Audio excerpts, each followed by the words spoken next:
क्या आपके फिजिक्स के मार्क्स बेटा 50 से 60 मार्क्स पे रुके हुए हैं? बायोलॉजी के अंदर में आप 330, केमिस्ट्री के अंदर 140 तक मार्क्स आ रहे हैं, फिजिक्स में वही 60-70 तक मार्क्स रुक जा रहे हैं, या शायद उससे भी कम 20, 30, 40, 50 इतने मार्क्स तक ही फिजिक्स में रुक जा रहे हो।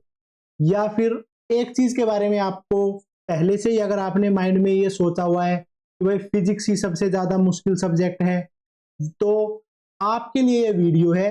मुझे सिर्फ 5 मिनट दो, इस 5 मिनट में मैं आपका जो लो कॉन्फिडेंस है और फिजिक्स में जो आपके बुरे हाल हैं उस सारी चीजों को एकदम से क्लियर कर दूंगा, और नेक्स्ट टाइम से आपके जो मार्क्स हैं वो जरूर बढ़ने लग जाएंगे।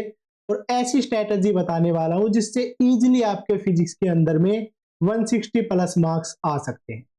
तो इसके अंदर में ऐसा कुछ नहीं है कि आपको बहुत ज्यादा स्मार्ट होने की जरूरत है या बहुत ज्यादा आपको दिमाग लगाने की जरूरत है। नहीं बेटा, फिजिक्स बिल्कुल सिंपल है। स्टेप बाय स्टेप चीजें सीखेंगे, उसके अकॉर्डिंगली इन सब चीजों को करें। ठीक है, सबसे पहली चीज है बेटा चेंज द माइंडसेट। ठीक है, माइंडसेट को आपको चेंज करना होगा। अगर आप कभी स्टार्टिंग से ही यही सोचते आ रहे हैं कि जब मुझे फिजिक्स समझ में आएगी तभी मैं क्वेश्चन प्रैक्टिस करूंगा, ठीक है, इस बारे में आपको सोचना बंद कर देना है। अगर बेटा फिजिक्स में थोड़ा बहुत कम भी समझ में आ रहा है तो भी अपने क्वेश्चन प्रैक्टिस पे ध्यान देते रहना है। क्वेश्चन प्रैक्टिस पे नहीं बंद करना है। फिजिक्स से डरना नहीं है, फिजिक्स से प्यार करना है। ऐसा नहीं है कि फिजिक्स बहुत ही ज्यादा मुश्किल सब्जेक्ट है, इस चीज को माइंड में नहीं लेके आना है। फिजिक्स अपना दुश्मन है ऐसा सोच के नहीं चलना है।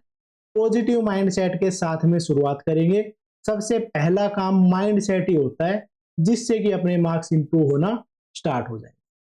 अगला अपने पास में स्टेप नंबर 2 ये है, मास्टर योर फंडामेंटल्स। जो भी बेटा फंडामेंटल्स हैं उन पे मास्टर्स करनी है। इसका मतलब ये है जो फॉर्मूले हैं उनको रटना नहीं है, उनको समझना है। अगर रटे हुए फॉर्मूले हैं थोड़ा सा भी घुमा के क्वेश्चन बोल देगा, आपसे नहीं होगा। तो इसलिए बेटा फॉर्मूले को समझना है जिससे कि उसको एक्टिवली रिकॉल कर सके। अच्छे तरीके से अपने नोट्स बनाए। जो भी टीचर क्लास में बोल रहा है हर कोई चीज अपने नोट्स में होनी चाहिए। नोट्स ही अपना सबसे इंपॉर्टेंट सब चीज है, या एक टाइप से नोट्स ही अपना सबसे इंपॉर्टेंट हथियार है। नोट्स ही वो वेपन है जिससे अपने मार्क्स अच्छे हो सकते हैं। तो डेली घर पे आते ही सबसे पहला काम है अपने जो नोट्स पढ़ना है, नोट्स को लाइन बाय लाइन रिवाइज करना है। इसके बाद में बेटा स्टेप नंबर 3, अपनी जो मिस्टेक है उनको एनालाइज करना है। ठीक है, मिस्टेक्स क्या क्या हो रही हैं उन सबको हमें क्लियर करना है कि भाई अपने जब क्वेश्चन प्रैक्टिस कर रहे थे तो क्या क्या गलतियां हो रही। ठीक है, एक और चीज ऐड कर लो कि बेटा डेली के डेली जो अपने क्वेश्चन प्रैक्टिस है वो करनी है। डेली 40 to 45 क्वेश्चन आपको करने ही करने हैं किसी भी हालात में। क्वेश्चन ऐसा नहीं है कि कम क्वेश्चन कर पा रहे हो। ठीक है, धीरे धीरे इन क्वेश्चंस की काउंटिंग है वो और ज्यादा बढ़ा देनी। ठीक है, और बेटा नेक्स्ट चीज ये है कि आप इस चीज को बिल्कुल प्रोमिस करो, कमेंट बॉक्स में ले जाके लिखो कि नीट 2025 मेरा होगा।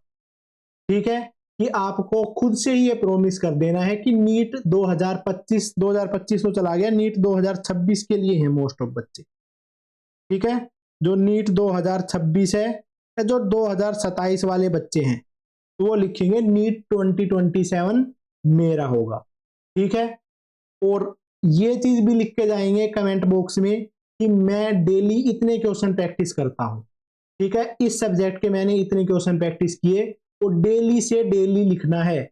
जब तक आपका टेस्ट, जब तक अपना नीट का एग्जाम नहीं हो जाता, जब तक इस वीडियो के कमेंट बॉक्स में जाएंगे और इस चीज को लिखेंगे कि आज मैंने फिजिक्स के इतने क्वेश्चन किए, केमिस्ट्री के इतने किए, और जो बायोलॉजी है उसके इतने क्वेश्चन।